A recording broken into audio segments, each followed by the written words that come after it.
Willie D Live. Obviously, there's racism everywhere, yeah. all over the world, and there's pockets wherever you go.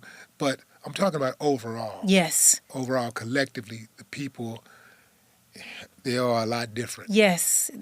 Every country I've been to, I never felt the hate I feel here in my own country. Mm-hmm. Never. Not once. Even when I was in Russia, I didn't feel the hate that I feel here in America. Mm-hmm. Yeah, and Russia is known for having... Yeah. And some people say, oh, well, that's because you were playing basketball. Maybe. I don't know. Yeah. But all I can tell you is I was respected. I was treated great. Nobody harassed me.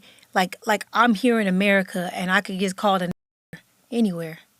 I never got called a nigger in another country. Well, you was playing basketball in those other countries, but I'm sure you went shopping. You went to the mall. You went to the restaurants. Yep. You went to the museums, and you didn't feel it. You didn't deal with it. No. So it ain't because you played basketball. Yeah, they didn't know that. They didn't know that I played basketball. They just saw a black girl. Yeah. Yeah. When you were growing up, was basketball the thing that you wanted to do more than anything, or did you want to be an analyst? What did you... I actually wanted to be a professional soccer player when I grew up. Soccer was my first love, but I had an anger issue. I used to fight a lot. Yeah?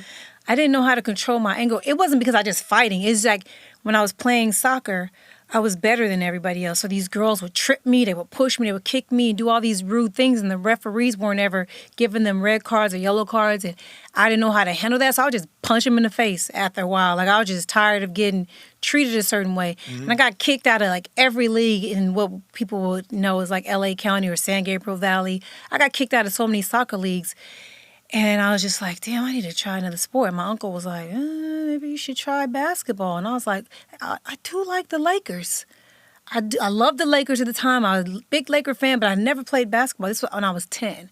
So at 10, I said, I want to try basketball.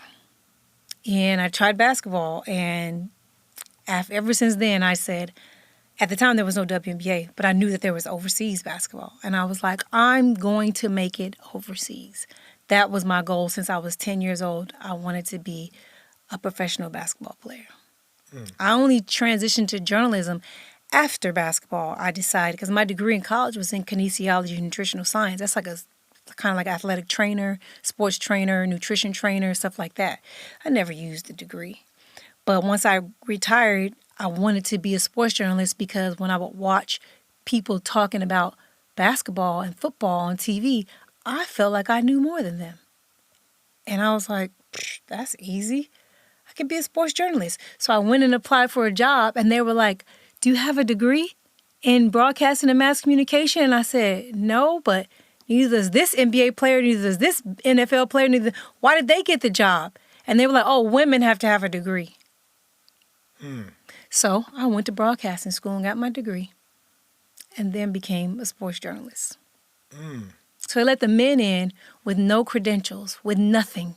But women, you have to have credentials to... Now it's kind of changed, but this is back, this was 2006. At that time, you had to have something behind you to get into that field. And now it's kind of changed a little bit, but yeah. So then that's when I decided in 2006 that I wanted to be a sports journalist.